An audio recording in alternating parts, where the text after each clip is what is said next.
Hey guys, my name is Krishna. Thank you again for joining me in this new video. In this video, we're going to see how small business can implement logs for a better cybersecurity stance, right? So if you're a small business owner and at some point you thought about implementing logs in your business, I'm sure it probably felt overwhelming, right? Because every system is producing logs and every vendor wants you to capture all their logs, right? But the truth is, capturing everything, capturing all the logs is not only expensive, it's also noisy and useless. As a small business, you don't need enterprise grade logging, right? So the goal here is to capture the signals that matter when something goes wrong. So in this video, we're going to see what are the logs that you should keep, the logs that you should ignore, and we're also going to see where you should store those logs without over engineering. When a cybersecurity incident happens, the first question is always what happened here? And having logs let us answer some very important questions. Who logged in, from where, at what time, what did they access, what did they change, what action have they taken, what have they deleted anything. Depending on the type of business that you have and also the industry that you're in, having those laws could matter a lot, right? Especially if you have some type of regulatory obligation or client confidentiality, it would be very important to have those logs in place. So although we have established that logs are important, logging everything is going to create another type of problem for you, right? You're going to drown in data and you're going to miss the important stuff. So the goal for us is not to log everything, but to focus on the high signal logs. So first, let's take a look at the logs that you should keep. And they're gonna be in three categories. You're gonna have the authentication logs. You're also gonna have administrative action logs. And you also, the last one is gonna be logs that are happening on the edge and the network.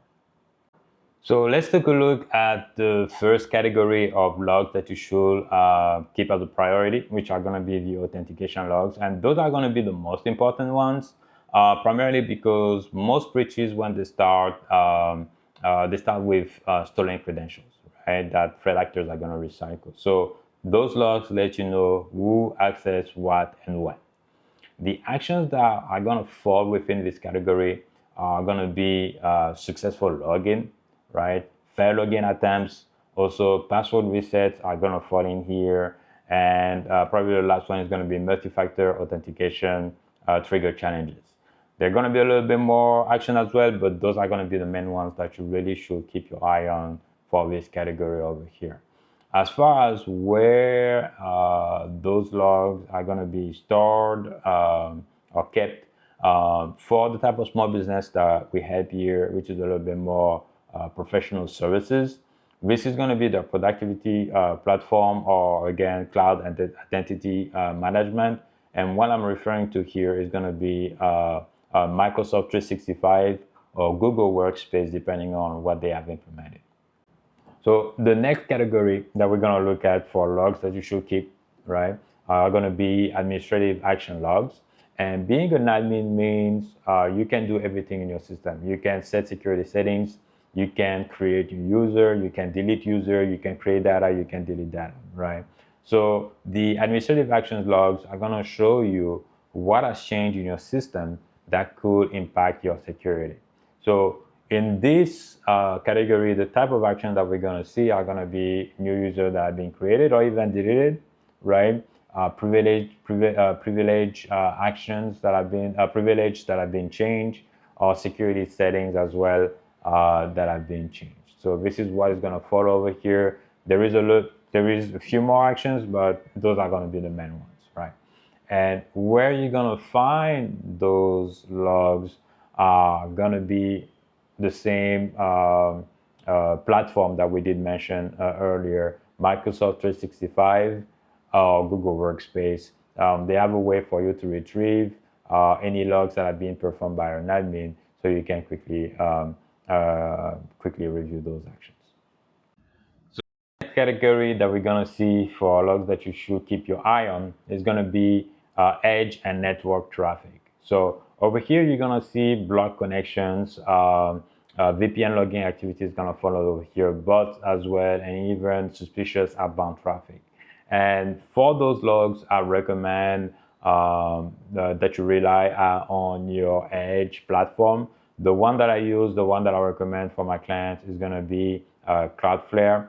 I like the price, I like the services, I like their ease of use, and usually that's what I use. So Cloudflare, for your edge platform, you can go in and you can definitely tune it even more depending on what you deem reasonable for your business.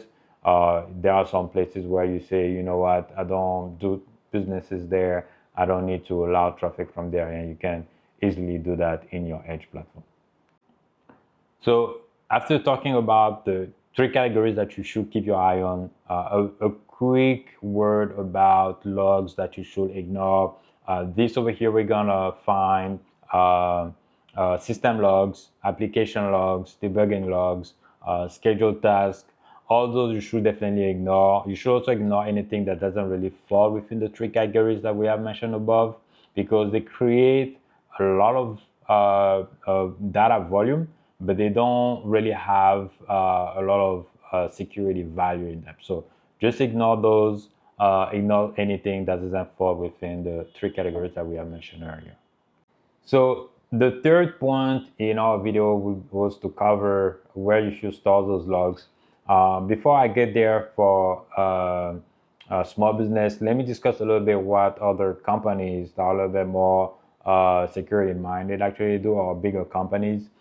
They put in place security software that is called SIEM, which is Security Identity and Event Management software.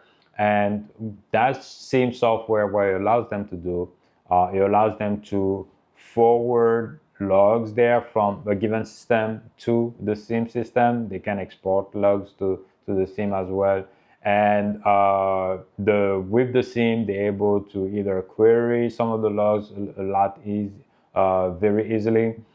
They can trigger alerts. They can have some dashboard as well that are going to be shown to them, where they can see what is happening a little bit better. For some SIEM that have more security features, if the SIEM is detecting some unusual patterns, it can alert you directly, right? It's gonna have some rules that are already set that you don't have to set it to set again. But this gets a little bit more complicated for a small business owner. And usually, if you have a SIEM, you should have a team of security engineer to take care of it, or security analyst to take care of it for you, which is just going to increase your cost at the end of the day. So, although having a SIEM would have been, the way to go for really a better security stance, for small business owner, I believe what is recommended, the platform that we have mentioned, so Microsoft 365 or Google Workspace or even Cloudflare, those will be the platforms that where you will keep those logs. Those are good enough for that. Just make sure that the logs are kept for 90 days, or I would say probably 180 days.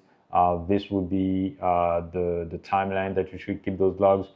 If you want to keep those logs for a little bit longer, right? One thing that you can do is export those logs to a storage, cloud storage, like AWS S3. That would be a way for you to archive those logs in case that in the future, again, especially if you have some type of regulatory obligation, you might be required to keep logs for a given period. That would be the way for you to do that. So that is what I would recommend for small business to store their logs. So that's about it. I hope I was able to provide a little bit more clarity on how you could implement logs in your small business. Just remember that the logs that you should keep around should answer three questions. Who logged in? What did they change from where they logged in, right? As long as you can answer those questions, you're good, and you can discard anything else. So I hope you liked the video, and I will talk to you in another video. Hey guys, thanks for watching. If you like the video, make sure to hit like, subscribe, and share with some friends. If you're a small business owner looking for peace of mind, head over to vanguardbear.com for a free website security audit and learn more about our services. And I will catch you in the next video.